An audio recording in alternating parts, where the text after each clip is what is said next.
Hello students, let us discuss this question. The question is the distance of the point I cap plus 2j cap plus 5k cap from the plane that is r vector dot I cap plus j cap plus k cap plus 17 equals to 0 is. हमें point का जिसका position vector आपको given है उस point का आपको एक plane है जिसकी इक्वेशन आपको गिवन है उससे डिस्टेंस फाइंड आउट करना है. सो यहाँ पर the basic concept is let us firstly understand कि यहाँ पर ये हम किस तरीके से सॉल्व कर सकते हैं.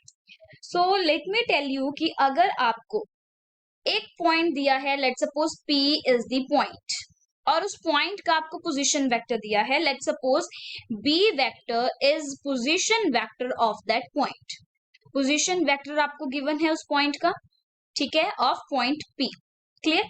ना सेकंड आपको एक प्लेन है उसकी इक्वेशन दी गई है. सो प्लेन की इक्वेशन अगर आपको दी गई है that is r vector, clear, dot n vector equals to some q, let suppose. Clear. अगर आपको ये चीज गिवन है देन इस पॉइंट और प्लेन के बीच में जो डिस्टेंस होगा, जो रिक्वायर्ड डिस्टेंस है between point P and plane, P point और प्लेन के बीच में कौन सा डिस्टेंस? Perpendicular distance. तो वो डिस्टेंस क्या होता है? That distance is equals to a vector dot n vector minus of q in modulus. That means अगर यहाँ पर नेगेटिव वैल्यू भी होगी तो भी आपके पास हम पॉजिटिव को कंसिडर करेंगे एंड नीचे है आपके पास n वेक्टर का मैग्नीट्यूड. Now see here. अब देखो हमें पता है कि डॉट प्रोडक्ट जो होता है दो वेक्टर्स का वो क्या होता है? Scalar quantity. स्केलर में से आप स्केलर को माइनस करोगे. अगर आप यहाँ पर न्यूमरेटर को चेक करें, दो स्केलर्स का प्रोडक्ट क्या होगा? स्केलर.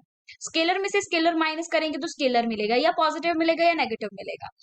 मॉड्यूलस का मतलब, यहाँ पर मॉड्यूलस का मतलब क्या है कि अगर नेगेटिव मिलेगा तो उसको पॉजिटिव में कन्वर्ट करना होगा, ठीक है. और नीचे आपको एन वेक्टर का मैग्नीट्यूड चाहिए. तो दैट्स इट. हमें सब चीजें गिवन है. हमें यहाँ पर देखो, अगर यहाँ पर पोजीशन वेक्टर, यहाँ पर जो पोजीशन वेक्टर है आपके पास that is the position vector here is a vector, right? So position vector यहाँ पर a vector है, b vector नहीं. So a vector dot n vector minus q divided by n vector magnitude. Clear?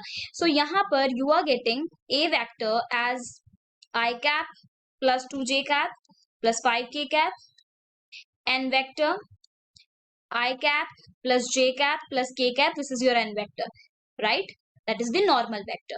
So यहाँ पर a vector dot n vector देखेंगे सबसे पहले तो. So that is equals to a vector dot n vector. 1 into 1 is 1, 2 into 1 is 2, 5 into 1 is 5, 5, 6, 7, 8. So you are getting 8, right? Now q here.